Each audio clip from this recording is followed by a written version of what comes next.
Joe, your comment Yes. on the demolition job report po ni Senate President Sen.Escudero, Kamara daw po yung tingin niya may... Yan ba yung sinabi niya? Hindi naman yung sinabi niya. I saw his interview. That's not what he said.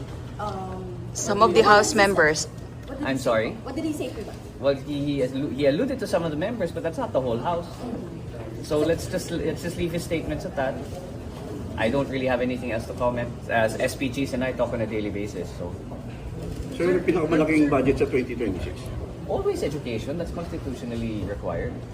Kung Always education. Sir, confirm ko lang, sir, nag-request daw ang House daw ang nag-request na i-adjust the schedule ng... Yes, tama. We asked the Senate if we could push forward, or rather push back the schedule by a week, just so that it's much less taxing on our members and of course on the Secretariat to analyze and make sure that everything on our end in terms of going through the budget is done in a timely manner. Sinabi talaga ng Secretariat, if we were to adjourn on October 3, hindi talaga kakayanin and we would be rushed. Much better that we were given an extra week, and we're thankful to the Senate that they did give us an extra week to be able to comb through the budget properly. We don't want to be rushed in this process, and neither does the Senate. So we appreciate them allowing us to work for one more week. And alam mo naman, recess is a month. That's way too long anyway. So we decided to reduce it a little bit. Joe, what do you say about criticisms that the House doesn't have the credibility to conduct its own investigation into flood control projects? I actually agree. There are I agree. dozens of contractors. Why, sir? In what way? Why would a body investigate itself? So you're in favor of creating an I independent think it body? would be wise and prudent on us to wait as to what the executive has to say and what their actions are with regards to the president's speech in the SONA. I think we shouldn't get ahead of ourselves. The president already released certain names and figures in his press con the other day.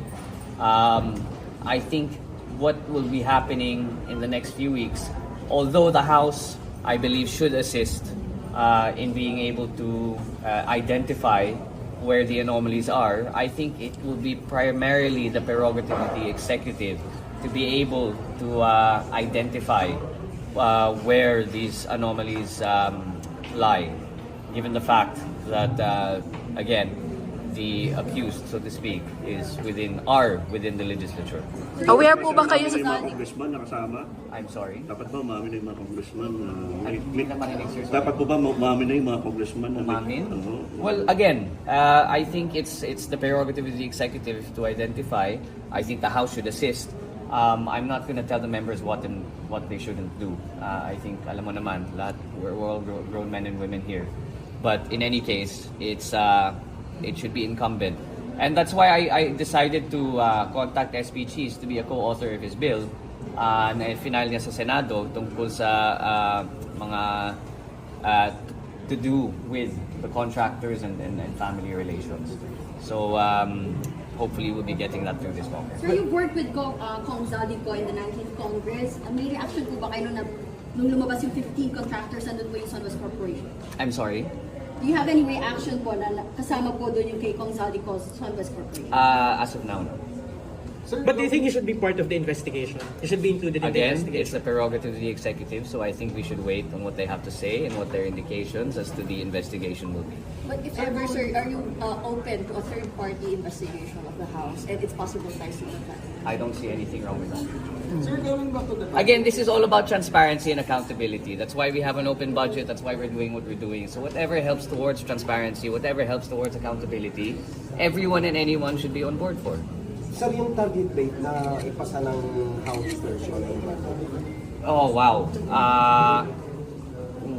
October... Ayan.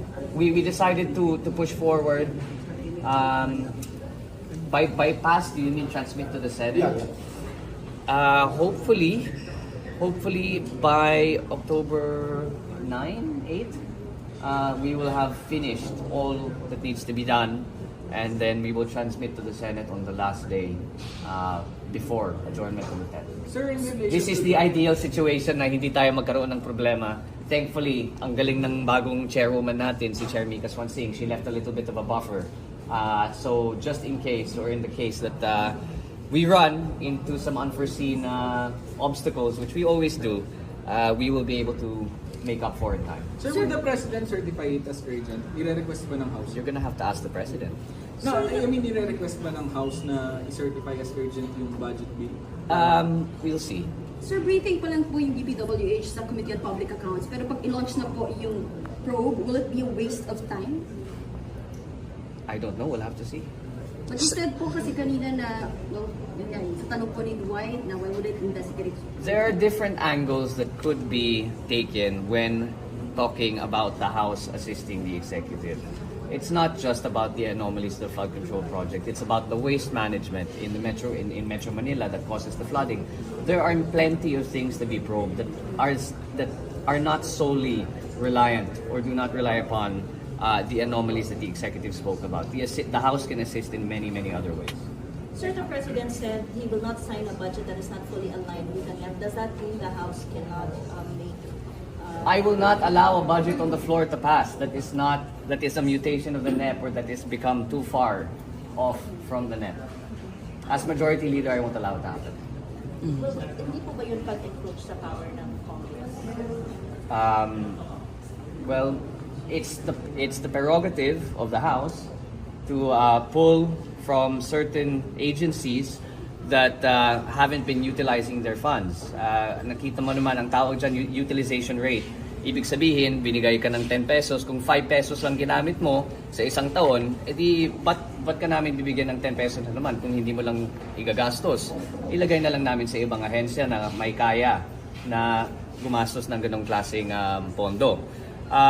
So it's the prerogative of the House to do that. It's part of the checks and balances of the branches of government.